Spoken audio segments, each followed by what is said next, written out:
So far in this module, we've built a couple of quick calls, we've built our first API controller, as well as gotten some data to be returned back to the browser. But we're not nearly done. We've sort of introduced you to a lot of the high-level concept of Web API. In the next module, we're going to actually delve down into how to build that API, complete with all the different verbs that we're going to need for different types, including things like associations and shaping the data in some different ways.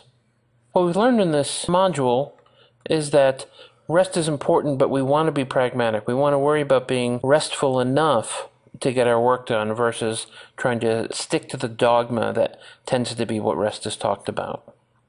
We've seen that Web API is a good choice for building these APIs because it's separating the ideas. It's separating constructing objects from the serialization, from the formats, so that the APIs can do most of the work that needs to be done without you having to handhold or touch it in every individual call. I've shown you how to add Web API to an existing project that's using .NET 4 or above.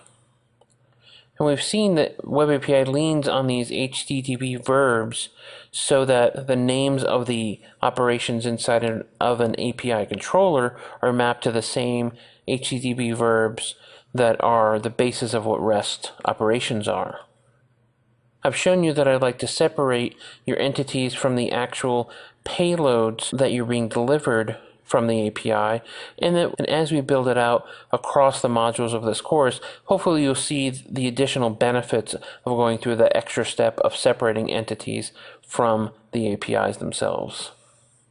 And I've shown you how routing and mapping of parameters is using conventions. It's trying to be smart about guessing what the right thing to do is. Sometimes you'll have to make modifications to make sure that those conventions are met, but for the most part, as long as your routing table is correctly configured, it's going to be able to find out how to get at the different operations in an API controller, as well as how to map data being passed to you to parameters inside of those API controller methods. This has been Module 1. My name is Sean Wildermuth of Wilderminds. Thank you.